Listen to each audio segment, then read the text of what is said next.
Hello, Sharif here. And first of all, I wanted to apologize to you for there being a gap of a few weeks in my videos on the wave.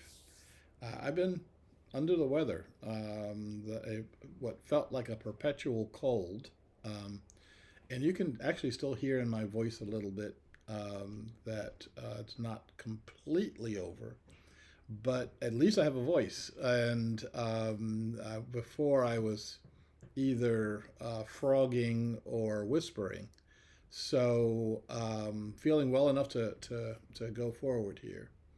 Now, talk a little bit about the wave and some of the reactions that people have been giving to me regarding this. I want to remind you that the message that I got, the download that I got, was that we will be experiencing something new, something that is unique and can be potentially traumatic if you're not paying attention. The language that was used with me was inexplicable, surprising, over the top, um, something occurring that everybody is experiencing that's impossible. Um, and that we're not supposed to know about what's happening in advance. So it's really funny the number of emails I get. I know what's going to happen. I know what's happening right now. I know what the wave is. It's like, okay, well, what are the instructions? Well, you're not going to know. So I want to share a couple of things with you. Number one, uh, if you know anything about tsunami events, this event can take place in a number of stages. So there may be a number of different waves that we're experiencing in this wave event. Um, my information said 3 to 6 months from the time of the revelation, which means sometime before mid June. I was at the end of June, and uh,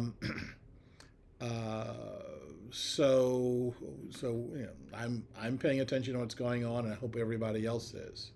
But it may be a number of events just starting in June or starting tomorrow, and uh, the first part of the wave will be followed by another and another and another. That's a possibility. Um, Another thing that people have been sharing with me or asking me is, um, in terms of what the wave will be, has been the people have been thinking about the wave being something that affects Americans. We have this overinflated view of ourselves that we're the only people on the planet or the only people on the planet that matter. And that if it's not affecting Americans, it doesn't really matter. And what I would suggest to you is that's not the case. That it could very easily be a situation where everyone on the planet is impacted, but people may be impacted in different kinds of ways, depending on how they um, interact with each other and how they interact with their other, whoever they perceive their other to be. We, here in this country, we breakers, for those of you who are familiar with that term, who have read Creating a World That Works for All, um, tend to see the world in dualities, us versus them. And what we want to do is either eliminate or control the other. We want to eliminate or control that which is unfamiliar to us. Um, we have difficulty accepting that things can happen that are outside of our control. We have difficulty accepting that things can happen that we are supposed to cooperate with, not try to control and put and do power over. And for those of us who have that difficulty, what could happen? It could be amazingly difficult for us. And what could be happening in waves is amazingly difficult for us. Um, I think about something that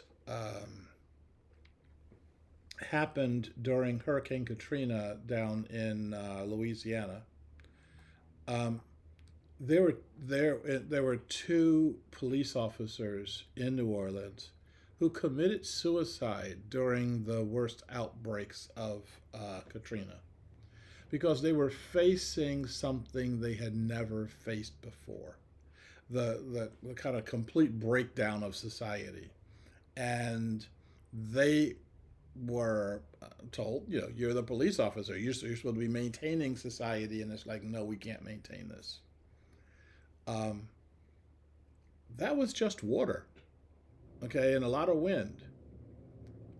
What happens when something occurs that is completely outside of our experience level?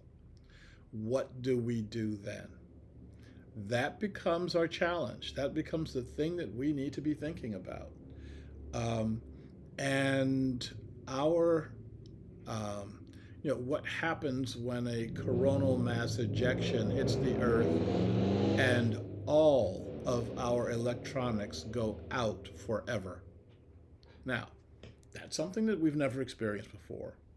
We've never painted ourselves into a corner the way that we have with our electronics, where everything is dependent on a situation that didn't even exist 150 years ago. Yeah, we we never had to rely on electricity the way we're relying on it now. We painted ourselves into a corner, and we're not doing anything to try to get out of that corner. And guess what happens? So when we start thinking about how we approach, how we deal with the wave, the one thing that was stressed to me over and over is the way to deal with it is together.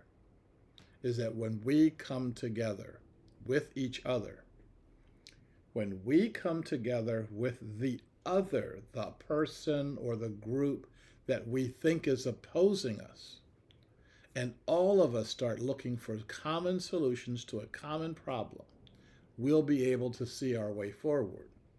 And until we do that, we won't see it at all. I'll say a little bit more about this in another video. But our key, the key that people who are paying attention to what could happen, our key is found in our inclusivity, in our coming together, and our coming together with unlikely allies to make a change that will be good for all. So thank you, and let's keep paying attention.